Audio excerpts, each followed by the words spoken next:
ओम नमो नारायणाय नमः। आज आप दिव्य नारायण अस्त्र मंत्र श्रवण करने जा रहे हैं। नारायण अस्त्र एक शक्तिशाली शत्रुनाशक मंत्र माना जाता है। इस मंत्र को श्रवण करने मात्र से हर तरह की नकारात्मक ऊर्जा, प्रेत, तंत्र और परविद्या का नाश होता है। भगवान नारायण का यह दिव्य मंत्र नित्य पाठ करने से बुरी शक्तियां, संकट, विघ्न, रोग और दोष दूर हो जाते हैं। श्री हरि की कृपा से हर दिशा, हर कोण में हमारे शरीर, घर और परिवार की सुरक्षा होती है। चलिए सुनते हैं दिव्य नारायण अस्त्र मंत्र जो हमने लगातार श्रवण के लिए उपलब्ध कराया है। ओम नमो भगवते श्री नारायणाय, नमो नारायणाय विश्वमूर्तये नमः। श्री पुरुषोत्तमाय पुष्पदृष्टिं प्रत्यक्षं वा परोक्षं वा अजीर्णं पंचभिसूचिकां हनहन एकाहिकं द्वाहिकं त्राहिकं चातुरधिकज्वरं नाशय नाशय चतुरशीति बाता अष्टादश कुष्ठान अष्टादश क्षयरोगान हनहन सर्वदोषान् भञ्जय भञ्जय तत सर्वं नाशय नाशय शोषय शोषय आकर्षय आकर्षय शत्रून् मारय मारय उच्चाटयोच्चाटय विद्वेषय विद्वेषय स्तम्भय स्तम्भय निवारय निवारय विघ्नैरहन विघ्नैरहन दह दह मथ मथ विध्वंसय विध्वंसय चक्रं गृहीत्वा शीघ्रमागच्छ गच्छ चक्रेण हत्वा परविद्यां छेदय छेदय भेदय भेदय चतुशीतानि विस्फोटय विस्फोटय हर्षवात शूलदृष्टि सर्प सिंह व्याघ्र पद चतुष्पद पद बह्वान् दिवि उद्यन्तरिक्षे अन्येऽपि केचित् तान् देशकान् सर्वान् हनहन विद्युन मेघ नदी पर्वताटवी सर्वस्थान रात्रि दिनपथ चौरान् वसं कुरु कुरु। हरिः ओं नमो भगवते ह्रीं हुं फट स्वाहा ठः ठं ठं ठः नमः। ओम नमो नारायणाय, ओम नमो नारायणाय, ओम नारायणाय विद्महे वासुदेवाय धीमहि तन्नो विष्णु प्रचोदयात्। हरिः ओं नमो भगवते श्रीनारायणाय, नमो नारायणाय विश्वमूर्तये नमः। श्रीपुरुषोत्तमाय पुष्पदृष्टिं प्रत्यक्षं वा परोक्षं वा अजीर्णं पंचभिसूचिकां हनहन एकाहिकं द्वाहिकं त्राहिकं चातुरधिकज्वरं नाशय नाशय चतुरशीति बातान् अष्टादश कुष्ठान् अष्टादश क्षयरोगान् हनहन सर्वदोषान् भञ्जय भञ्जय तत सर्वं नाशय नाशय शोषय शोषय आकर्षय आकर्षय शत्रून् मारय मारय उच्चाटयोच्चाटय विद्वेषय विद्वेषय स्तम्भय स्तम्भय निवारय निवारय विघ्नैरहन विघ्नैरहन दह दह मथ मथ विध्वंसय विध्वंसय चक्रं गृहीत्वा शीघ्रमागच्छ गच्छ चक्रेण हत्वा परविद्यां छेदय छेदय भेदय भेदय चतुशीतानि विस्फोटय विस्फोटय हर्षवात शूलदृष्टि सर्पसिंह व्याघ्रदुपद चतुष्पद पद बाह्यान् दिवि उभ्यन्तरिक्षे अन्येऽपि केचित्तान् देशकान् सर्वान् हनहन विद्युन्मेघ नदी पर्वताटवी सर्वस्थान रात्रि दिनपथ चौरान् वसं कुरु कुरु। हरिः ओं नमो भगवते ह्रीं हुं फट् स्वाहा ठः ठं ठं ठः नमः। ओम नारायणाय विद्महे वासुदेवाय धीमहि तन्नो विष्णु प्रचोदयात्। ओम नमो भगवते श्रीनारायणाय, नमो नारायणाय विश्वमूर्तये नमः। श्रीपुरुषोत्तमाय पुष्पदृष्टिं प्रत्यक्षं वा परोक्षं वा अजीर्णं पंचभिसूचिकां हनहन एकाहिकं द्वाहिकं त्राहिकं चातुरधिकज्वरं नाशय नाशय चतुरशीति बातान् अष्टादश कुष्ठान् अष्टादश क्षयरोगान् हनहन सर्वदोषान् भञ्जय भञ्जय तत सर्वं नाशय नाशय शोषय शोषय आकर्षय आकर्षय शत्रून् मारय मारय उच्चाटयोच्चाटय विद्वेषय विद्वेषय स्तम्भय स्तम्भय निवारय निवारय विघ्नैरहन विघ्नैरहन दह दह मथ मथ विध्वंसय विध्वंसय चक्रं गृहीत्वा शीघ्रमागच्छ गच्छ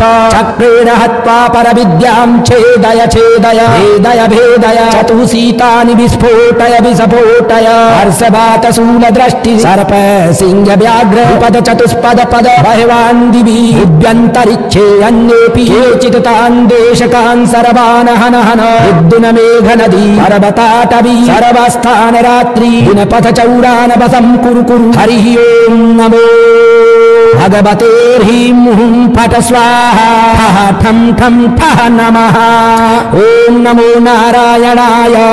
ॐ नमो नारायणाय ॐ नारायणाय विद्महे वासुदेवाय धीमहि तन्नो विष्णु प्रचोदयात्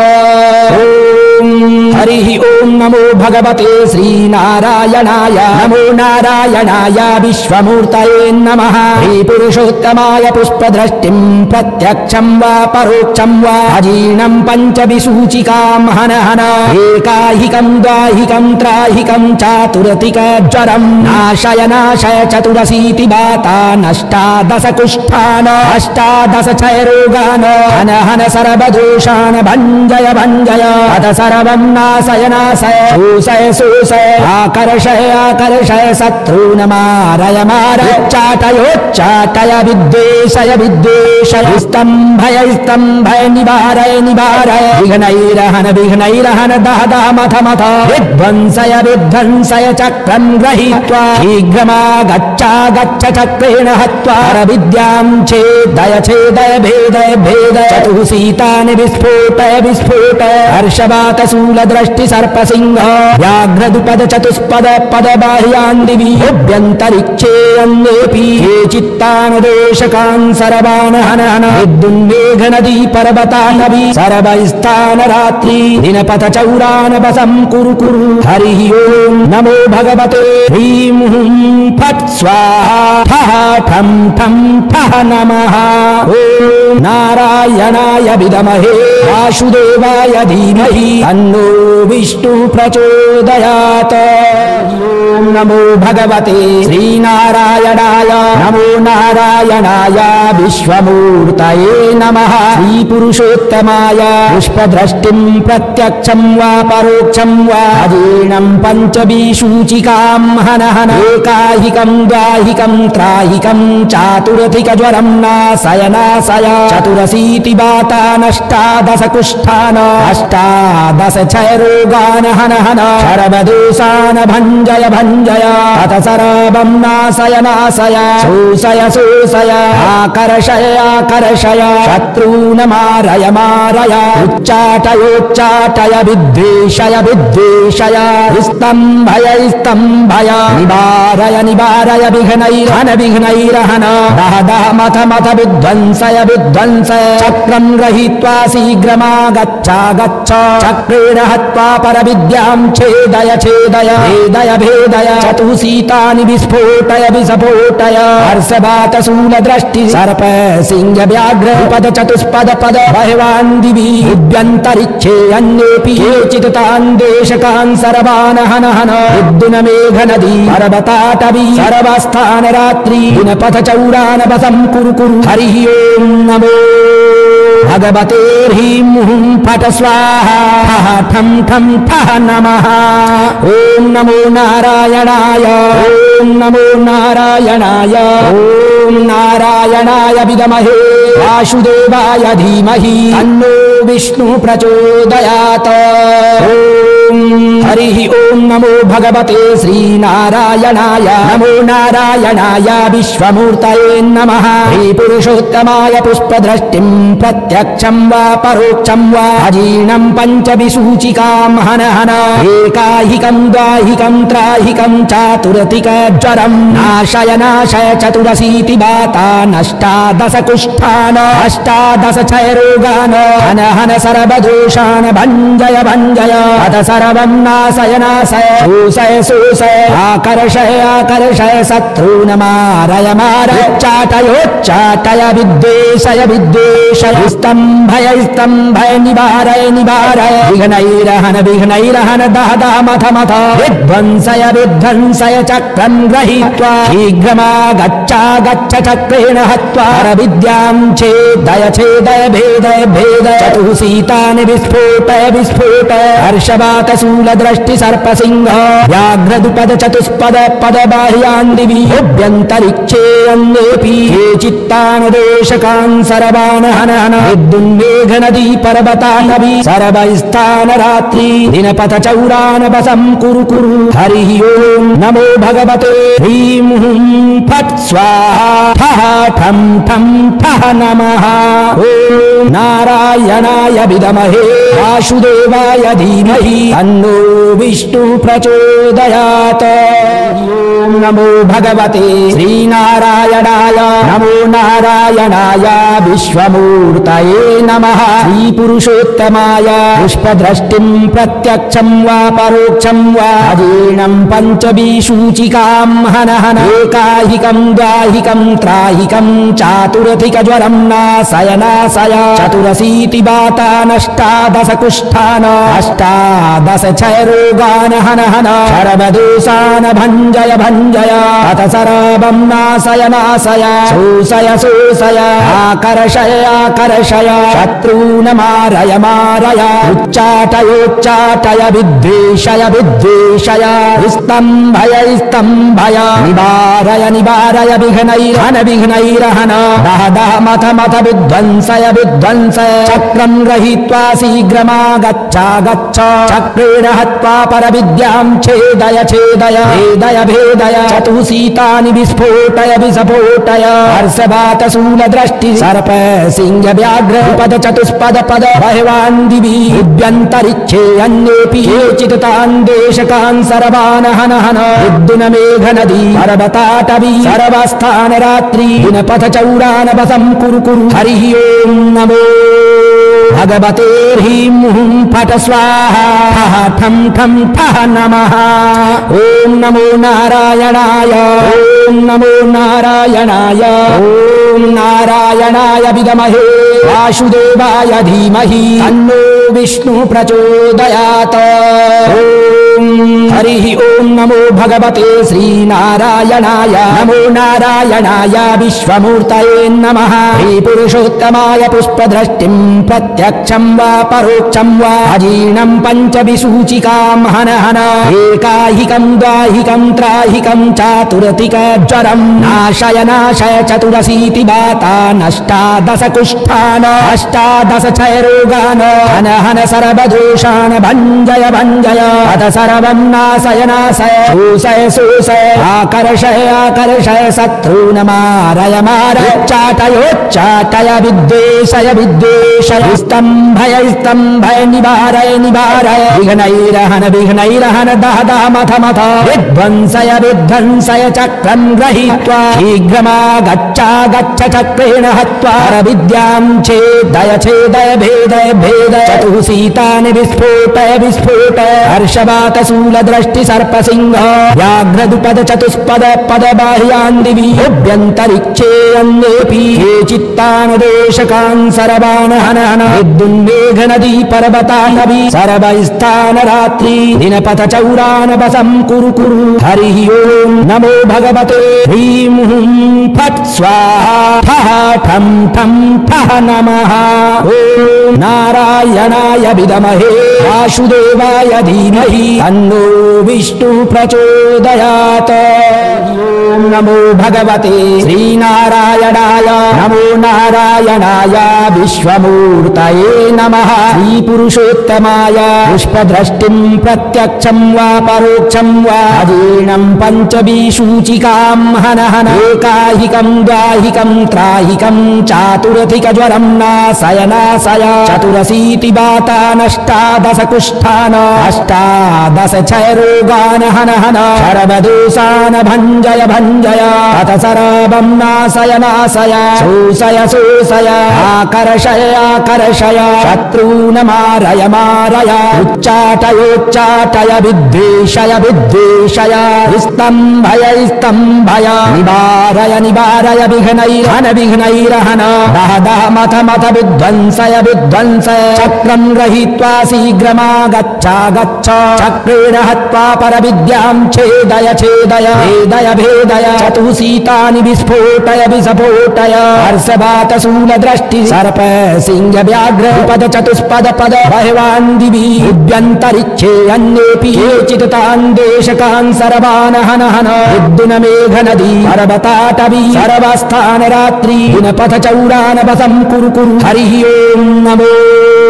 भगवते ह्रीं हुं फट् स्वाहा ठं ठं ठः नमः ॐ नमो नारायणाय ॐ नमो नारायणाय ॐ नारायणाय विद्महे वासुदेवाय धीमहि तन्नो विष्णुः प्रचोदयात्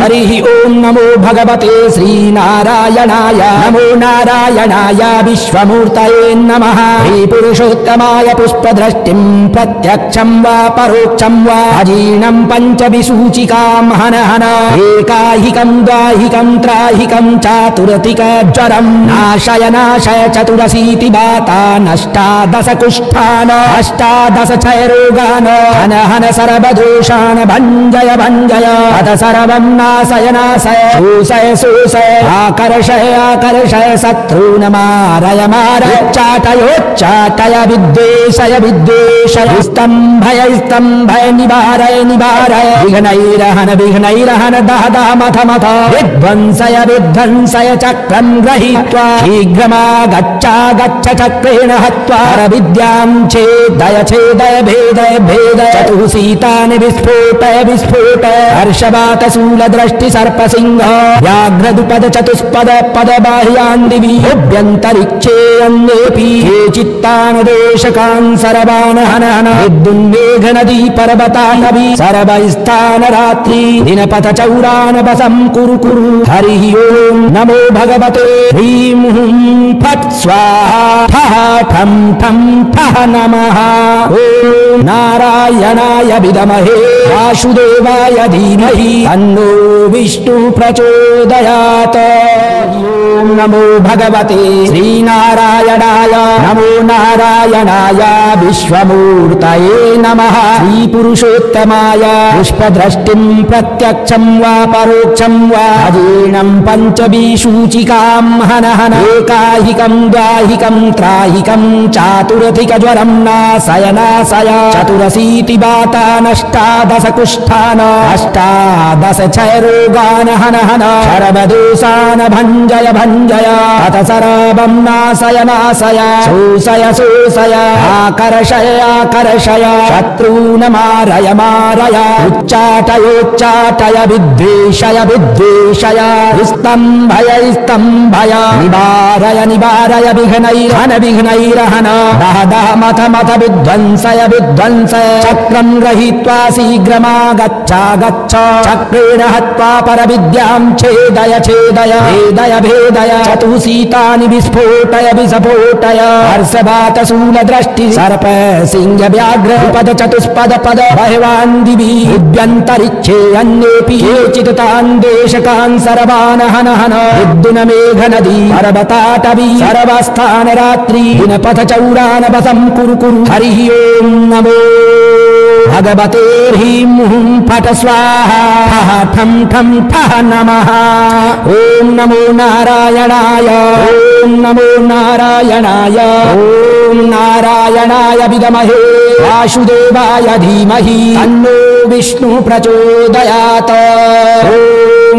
हरिः ओं नमो भगवते श्रीनारायणाय नमो नारायणाय विश्वमूर्तये नमः श्रीपुरुषोत्तमाय पुष्पदृष्टिं प्रत्यक्षं वा परोक्षं वा अजीर्णं पञ्चविसूचिकां हन हन एकाहिकं द्वाहिकं त्राहिकं चातुरधिकज्वरं नाशय नाशय चतुरशीति वाता नष्टादश कुष्ठान् अष्टादश क्षयरोगान् हन हन सर्वदोषान् भञ्जय भञ्जय अथ सर्वं नाशय नाशय शोषय शोषय आकर्षय आकर्षय शत्रून् मारय मारय चाटयोच्चाटय विद्वेषय विद्वेषय स्तम्भय स्तम्भय निवारय निवारय विघ्नैरहन विघ्नैरहन दह दह मथ मथ विध्वंसय विध्वंसय चक्रं गृहीत्वा शीघ्रमागच्छा गच्छ चक्रेण हत्वा विद्यां छेदय छेदय भेदय भेदय चतुःसीतानि विस्फोटय विस्फोटय हर्षवात शूलदृष्टि सर्पसिंह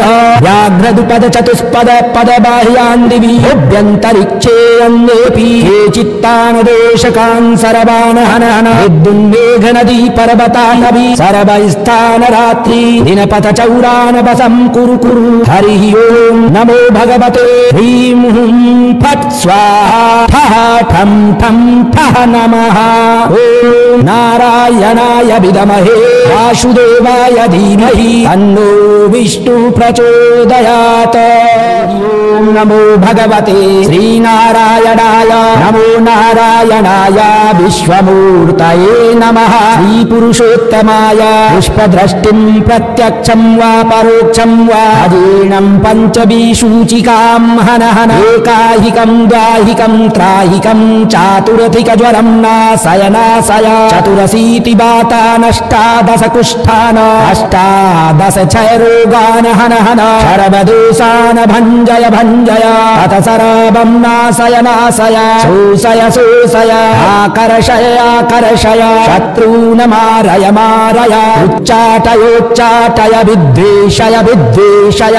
स्तम्भय स्तम्भय निवारय निवारय विघ्नैरहन विघ्नैरहन दह दह मथ मथ विध्वंसय विध्वंसय चक्रं गृहीत्वा शीघ्रमागच्छा गच्छ चक्रेण हत्वा परविद्यां छेदय छेदय भेदय भेदय चतुःसीतानि विस्फोटय विस्फोटय हर्षवात शूलदृष्टि सर्प सिंह व्याघ्र पद चतुष्पद पद बह्वान् दिवि भुव्यन्तरिक्षे अन्येऽपि केचित् तान् देशकान् सर्वान् हन हन विद्युन्मेघ नदी पर्वताटवी सर्वस्थान रात्रि दिनपथ चौरान् वसं कुरु कुरु हरिः ओं नमो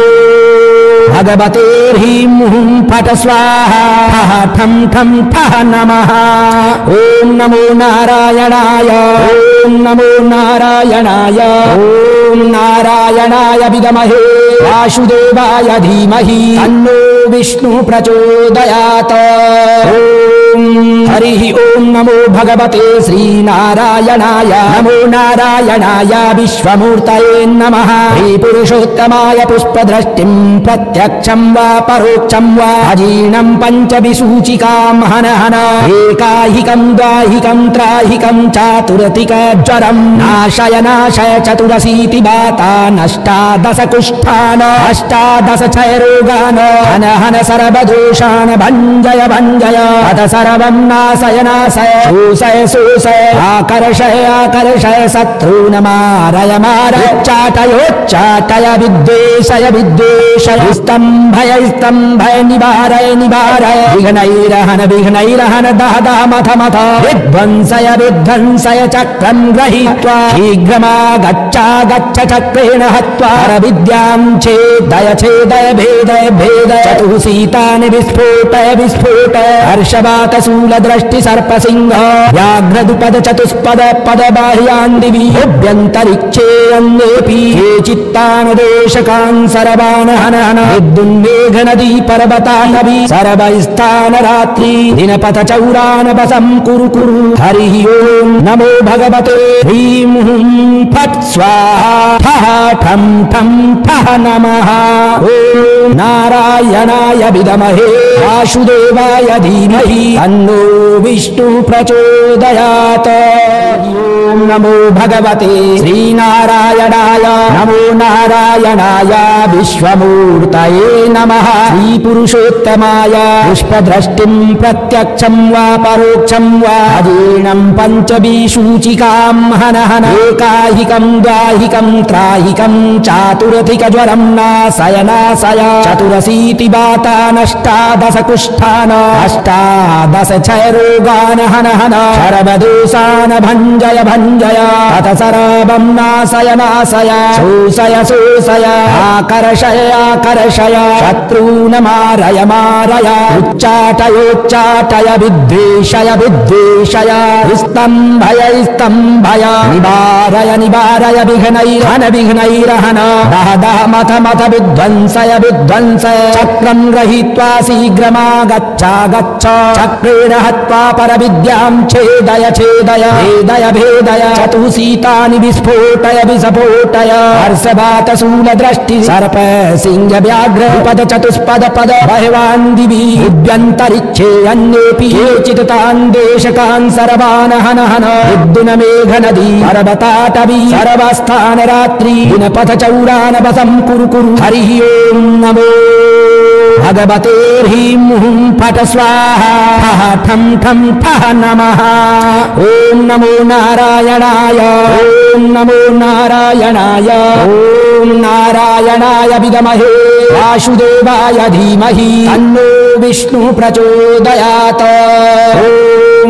हरिः ओं नमो भगवते श्रीनारायणाय नमो नारायणाय विश्वमूर्तये नमः श्रीपुरुषोत्तमाय पुष्पदृष्टिं प्रत्यक्षं वा परोक्षं वा अजीर्णं पञ्चविसूचिकां हन हन एकाहिकं द्वाहिकं त्राहिकं चातुरतिकज्वरं नाशय नाशय चतुरशीति बातानष्टादश कुष्ठान अष्टादश क्षयरोगान् हन हन सर्वदोषान् भञ्जय भञ्जय अथ सर्वं नाशय नाशय शोषय शोषय आकर्षय आकर्षय शत्रून् मारय मारय चाटयोच्चाटय विद्वेषय विद्वेषय स्तम्भय स्तम्भय निवारय निवारय विघ्नैर्हन विघ्नैर्हन दह दह मथ मथ विध्वंसय विध्वंसय चक्रं गृहीत्वा शीघ्रमागच्छ गच्छ चक्रेण हत्वा विद्यां छेदय छेदय भेदय भेदय चतुशीतानि विस्फोटय विस्फोटय हर्षवातशूलदृष्टि सर्पसिंह व्याघ्रदुपद चतुष्पद पद बाह्यान् दिवि अभ्यन्तरिक्षे अन्येऽपि केचित्तान् देशकान् सर्वान् हन हन विद्युन्मेघ नदी पर्वताटवी सर्वस्थान रात्रि दिनपथ चौरान् वसं कुरु कुरु हरिः ओं नमो भगवते ह्रीं हुं फट् स्वाहा ठः ठं ठं ठः नमः ओं नारायणाय विद्महे वासुदेवाय धीमहि तन्नो विष्णु प्रचोदयात्।